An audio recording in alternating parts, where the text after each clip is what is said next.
Thank you for attending Phosphor-G and this talk. This talk is a really cool success we have had, looking at managing customizations and also why this is important for community development.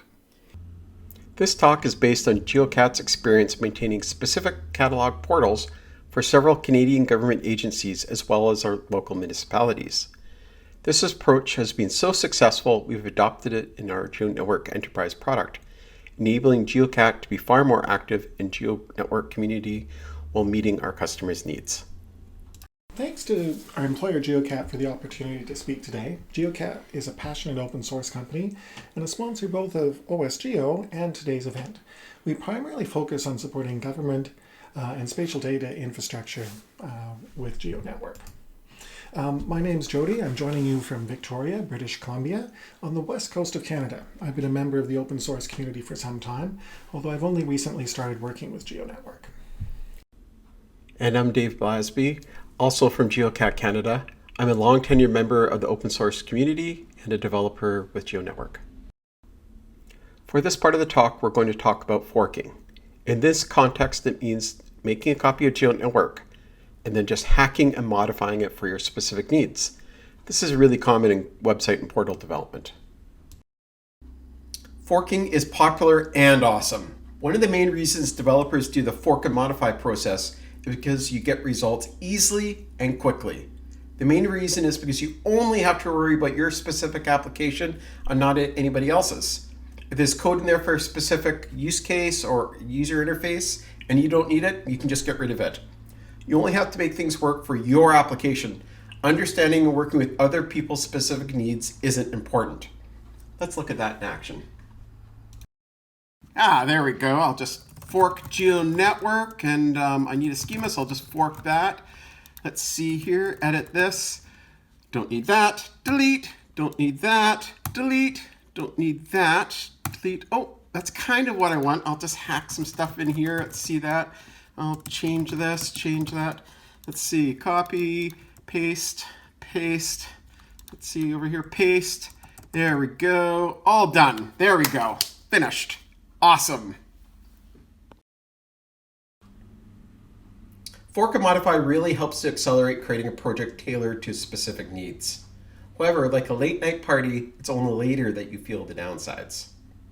First, it's hard to pull in other people's great improvements to the base code that you've modified. In GeoNetwork's case, there's a good chance you've modified core GeoNetwork as well as bigger changes in a specific schema. It's going to be difficult to merge in other people's changes to the upstream GeoNetwork and schema. And you're probably going to want all those great improvements.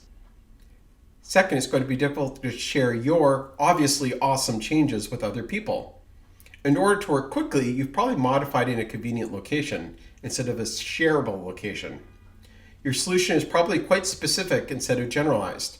For example, just changing the editor page directly in a schema instead of building or improving a generic JavaScript component in core GeoNetwork. Hey, Dave. Hey, Jody. Lots to do today.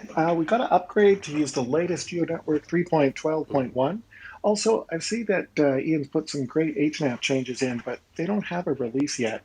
While you're at it, Julia would like to, well, she's still waiting for some of your control fixes. Can you make sure those get in as well? Thanks. What have I done? Maybe I can get someone else to do this.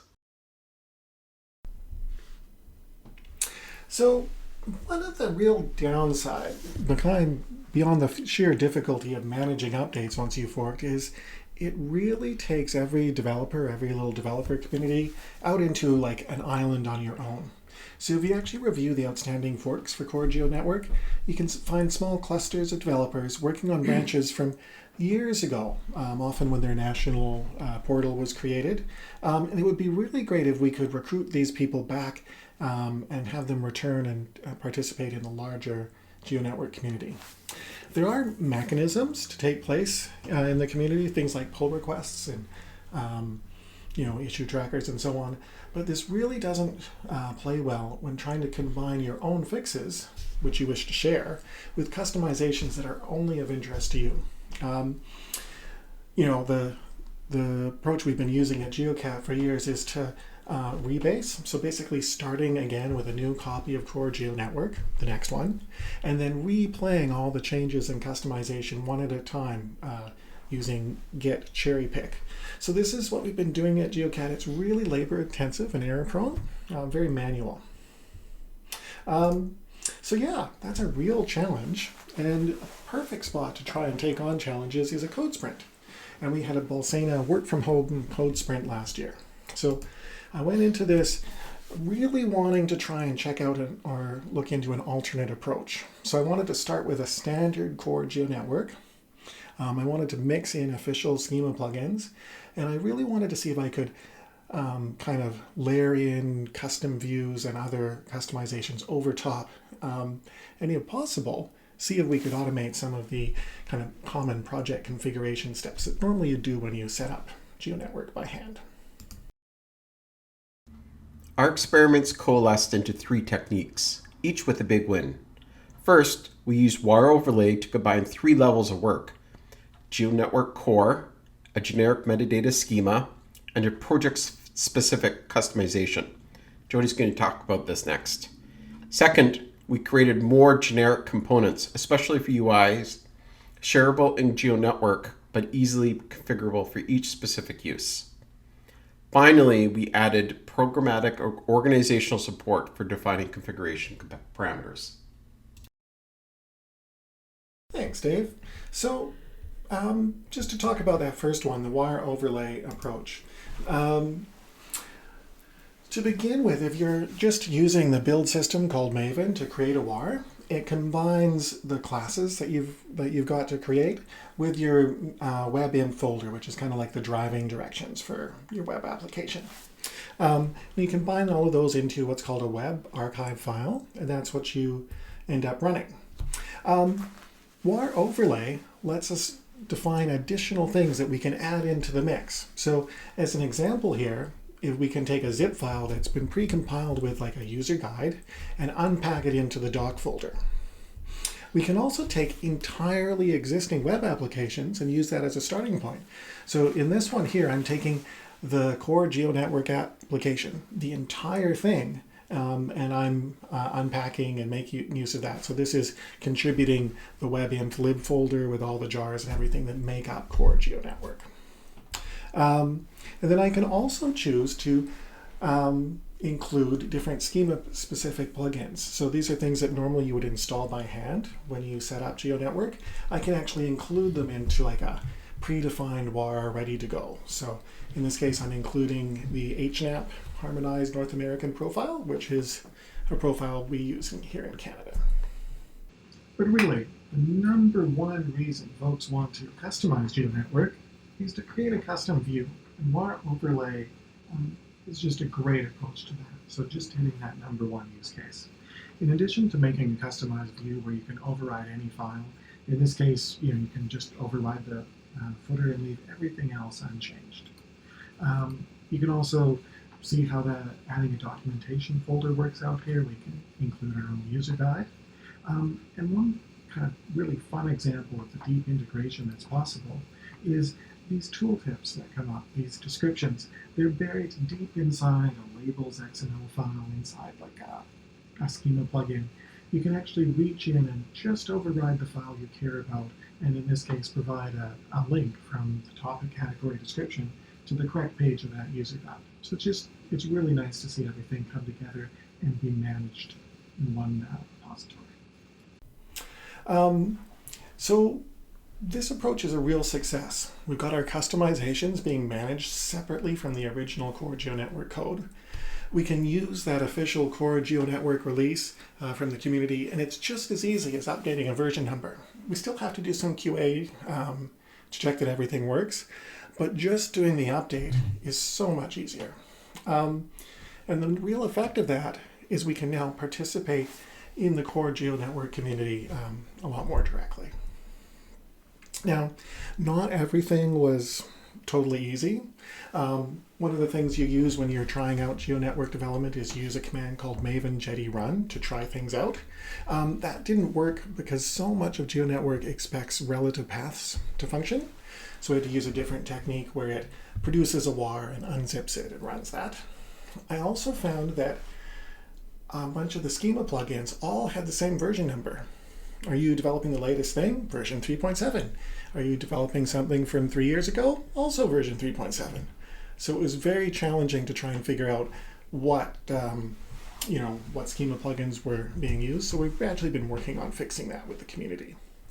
There's also a challenge keeping the data directory in sync with the updated code. So if you change the functionality, you might also need to change the configuration, and that might be something that you would normally provide update instructions. So we took an approach there of checking configuration files on startup and making any changes as needed. One of the first really successful techniques I used was to get rid of specific use UI elements and instead create a generic UI component for the task. Move it into GeoNetwork Core and then allow configuration of the schema and also project specifically. Here's a great control that everybody loves. It makes users' life easy and it makes it hard to make mistakes, which makes everybody happy. What the control does isn't important. The importance is how it is maintained and configured. Unfortunately, this was developed in the fork and modify manner. Because of how UI components are handled in GeoNetwork, the code for this component is half in the forked schema and half in the forked core GeoNetwork. Users loved it, wanted to be able to use this, changed slightly, in different government offices and municipal departments. We also didn't want to have to worry about continuously cherry-picking changes. So I genericized the component, so accepted a configuration, and moved it into the core GeoNetwork so anyone can use it anywhere, shown in the top diagram for layering. I then provided general HNAP schema configuration for its functionality and general look and feel. This configuration is something that War Overlay could override, shown in the middle. Finally, I made the configuration pay attention to GeoNetwork's settings, a database table, for project-specific branding and options, shown at the bottom. This is a big win for everybody, and for the final step of the 3 steps to winning is programmatic configuration. This allows manual setup sets to be done automatically. And again, the War Overlay allows these settings to be added to or modified for specific projects. This enables a few big features. Deployments become easier. There were often a set of manual configurations to do during a deployment that now occur automatically. Huge win for not making mistakes or forgetting a step, and also a big win for automated deployments and testing. Second, it makes settings friendlier to use, so you're more likely to use them instead of directly modifying code. That's more sharing and less maintenance. Finally, you're still able to layer your settings. A generic one shipping with the schema, and then a site-specific alteration to make things perfect for users. During the Blasana code sprint, we added a few of these layerable automatic configurations to control general core GeoNetwork configuration. GeoNetwork organizes settings into GeoNetwork settings and UI settings. We add support for creating new or updating values in a War Overlay compatible manner. We also allow Thesauri, very important schema and organization specific classification systems, to be configured easily and layerable. We also added some security settings and schema validation rule configuration. For the schema validation, we reorganized a lot of the HNAP rules into generic HNAP schema rules and organization specific rules. This makes War Overlay very effective. And here's some more resources if you'd like to learn more. You can see an example of this approach in a GitHub repository. You can also see a more fine-grained technical discussion of the War Overlay technique. Thank you very much. Yes, thank you, and we'll be staying on for question and answers.